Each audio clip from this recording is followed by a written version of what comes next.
Hi, Noel. Hey Sabrina, how are you? Good. How are you? Doing awesome.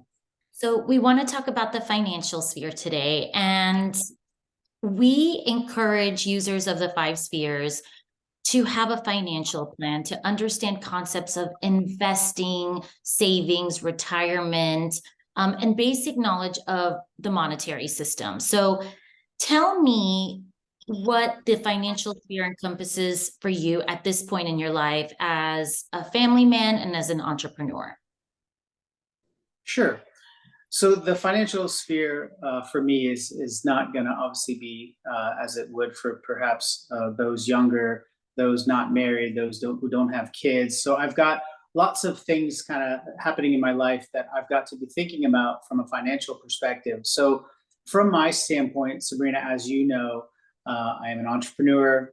We've got several different businesses that we engage in. So my concerns really center around making sure that those businesses are heading in the right direction. And from a financial standpoint, of course, that just means that we have the appropriate capital, obviously, to pay our employees, to get our business started when our seasons come around for the particular businesses that are more seasonal in nature. But then also making sure that I'm tracking what we're doing, so that I have some semblance of what the year might look like from a financial standpoint, so that I can start planning the other aspects of our life. For example, paying our mortgage and having enough money to buy food and all of those types of things. Obviously, as a 47-year-old, I am concerned with the ability to retire. Although, as an entrepreneur, I don't know that that'll ever happen for me, and just the way sort of my life and my mind work. But I do think about utilizing the different retirement vehicles that are available to me to save for not only myself but for you, and obviously putting money away for Naima should she eventually go to college somewhere down the road, and certainly making sure that there's some resources there for her adult life as she sort of begins that as well. So those are the things for me right off the bat that I'm concerned with from a financial standpoint. The other things, of course, are just the natural enjoyment of life. So the ability to travel, the ability to have a rainy day fund in the event that things are tough. As you remember, we just went through COVID, and our businesses, while they were successful during that time because of the nature of the business that we're in, we certainly wanted to be prepared financially and make sure that we had money on the sidelines in case business did slow down a little bit. And I know some of the stuff that we're in also includes retail. And as things get tough and things like COVID happen, people tend to spend less. So that was something that was definitely a concern for me. So those are some of the things that I think about from a financial perspective. You're you're 47 and you're in a different period of your life than the younger generation. How can someone start, or how early can someone start tending to their financial sphere? That's a great question, Sabrina. And I think you will tend to agree with this as the president of the five spheres. But certainly understanding the general concepts within the financial sphere as a child makes a great deal of sense to me, and helps young people get off on the right foot when it comes to understanding what it means to be financially prepared. So in the financial sphere, if we're talking about young kids, and I'm talking about anyone from basically grade school on up, just understanding the basic concepts of the monetary system. I think oftentimes even adults really don't understand how our monetary system works. Not only that, but with the advent of things like cryptocurrency, microfinancing for small business loans and things of that nature, and certainly just general concepts of saving and investing, whether it's putting money away for college or retirement, or if it's putting enough money away so that you can invest into something, whether it's the capital markets like stocks and bonds, things like that, or it's going into hard assets like real estate properties, or in getting involved into a business.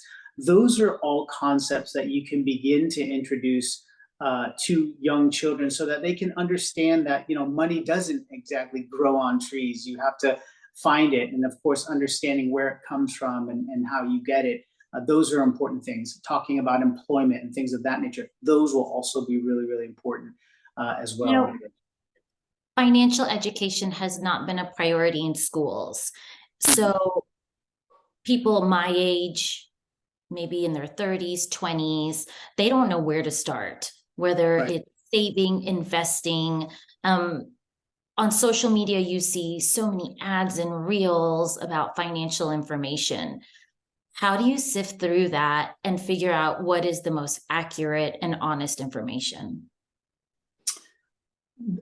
Another great point, which is the advent of social media has sort of bombarded us with so much content, and it is tough to figure out sometimes what's legitimate, first off, and then secondly, what do we really want to be looking at that has some or is germane to, I should say, germane to our life, like where we are in any given moment, whether we're in school, out of school, our first job, 47 and with a family. So the way I sort of sift through it myself is whenever I'm going through social media, I don't necessarily look for tips on things, but I'm always constantly wanting to learn about new things that are happening in the financial world. So I do read a lot, and I don't know that social media necessarily should be your first alternative for that versus maybe periodicals or other options available to you to learn about the financial world. But if you are using social media, there are some great tips out there. I know a lot of CPAs and a lot of tax preparer folks are putting TikTok videos together on planning around taxes. I know a lot of folks are pitching these ideas on different types of ways to invest in real estate. Those are the ones to me that get a little bit trickier because a lot of people are just trying to sell you on different products to buy to learn how to do certain things. And I often find that, well, they got rich because they're selling these things, not necessarily through their acumen with dealing with real estate. So I would encourage users out there to, one, take a look at our app. We're putting articles on there pretty much, if not every day, every other day now, that will help you try to sort of understand the financial world, but also give you some tips on what to be looking for. Again, we don't want to tell you what to do. We want to just give you guidance so that subjectively you can look for options for you that make sense for where you may be in life from a financial standpoint. So again, going through social media, maybe see what maybe interests you because there's so many TikToks, there's so many Instagram posts and or whatever social media platform you're on. Take a look at that and then investigate further. I would say make sure that you don't just look at one option there, but look at all the different options that are available. And if you find something that you like, investigate further. Again, use our platform, the 5 Spheres of Fit app, to research as well. And from there, I think you'll find some really good resources. That's great. The financial sphere, you have said, or challenges in your financial sphere are direct link to relationship issues. I believe it's the number one cause of divorce. It could cause other problems in relationships. It causes depression, and depression as a result may cause health issues and other physical ailments or weight gain or weight loss. So the financial sphere has to be a priority in our lives, correct? Absolutely, Sabrina. And you just opened up that door to understanding, which we always talk about with 5 Spheres, is the interplay between the spheres. And so, for example, like you just said, when you're having financial difficulties, it can be incredibly stressful. And I recognize that. And I think so many people do, but not having a strategy in which to deal with that, not coming up with your own personal financial plan, recognizing that no matter where you are in life, you can have your own personal financial plan to get to the goals that you set, realistic goals. And I think goal planning is critical within this financial sphere as much as it would be in any other sphere. But because it deals with money, and we need money for so many things, of course, it's hypercritical to make sure that you've got a personal financial plan so that hopefully you can avoid some of that stress that comes with dealing with money, but then also so that you can have good fruitful relationships, whether that be with your spouse or your friends or family or whomever, and not feel like it's too burdensome to manage, and you're just overwhelmed by the whole thing. So I think that's really really important to have that personal financial plan. I've had friends in the past say, that they don't save at all and they want to Mhm. start somewhere. And I've told them start, whether it's $50 a month or $100 a month, and just put it away and then start, you know, adding to that little by little by little. It's a start, but I love talking about the financial sphere. I don't think we talk about it enough.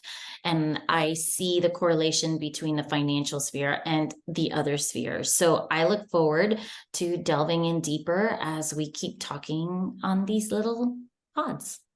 Absolutely, Sabrina. And if I just can make a one last point, you bring up a great point, and that is that start somewhere. Just start, just like in your physical sphere. Go for a walk, keep it simple. The same thing in your financial sphere.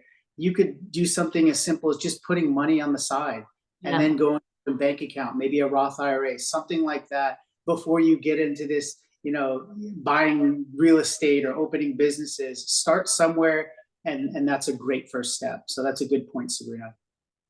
Right. Thank you. Thanks, Sabrina. Have a great day. You too.